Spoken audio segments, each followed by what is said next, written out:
আমরা ব্যর্থ হয়ে গেলাম কেন?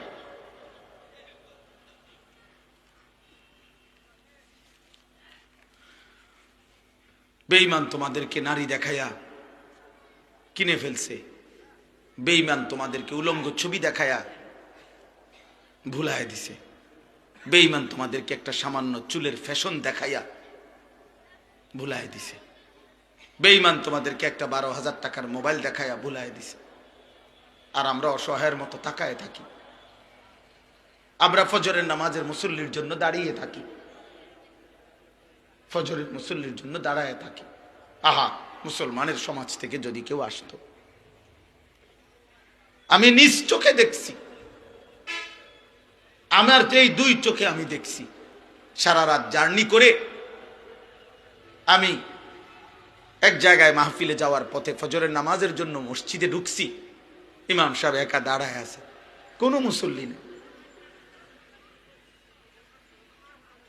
কোনো মুসল্লি নেই।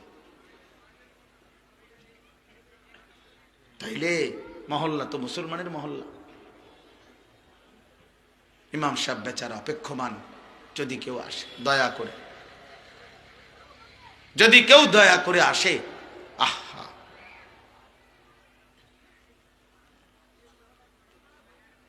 এই জন্য আব্বা আলহামদুলিল্লাহ আমি তোমাদেরকে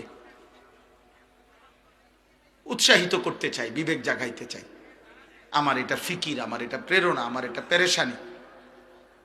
আমি এই অস্থিরতা নেই, আমি আসলে আলাদা কোনো আমারে কেউ যুবকদেরকে বলতে হবে এমন কোনো রাষ্ট্রীয় দায়িত্ব দেয় নাই, এমন কোনো হুজুরও আমারে কেউ দায়িত্ব দেয় নাই, কসম খোদা। কেউ বলেন আমারে আনুষ্ঠানিকভাবে কোনো অফিসিয়াল লিডার কোনো আমারে মন্ত্রণালয় দিছে না কেউ, যে আপনার দায়িত্ব যুব মন্ত্রণালয়, আপনার দায়িত্ব কিশোর মন্ত্রণালয়, আমারে কোনো এমন কিছু কেউ বলে না। আমি তো এমনি বয়ান করতাম, কিন্তু কেন জানি আমি হৃদয় থেকে, অন্তর থেকে আমার হৃদয়ে এটা উপলব্ধি হয়েছে, বলতে বলতে আল্লাহর ইচ্ছায়।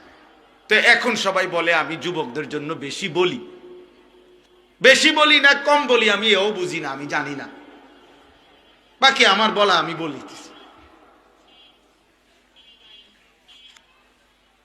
বলতেছি এতটুকুই। কিন্তু আমার অনুরোধ তোমাদের কাছে হাত জোড় করে, এখনো আলহামদুলিল্লাহ মুসলিম কিশোর যুবক ব্যাপক পরিমাণ প্রচুর আছে।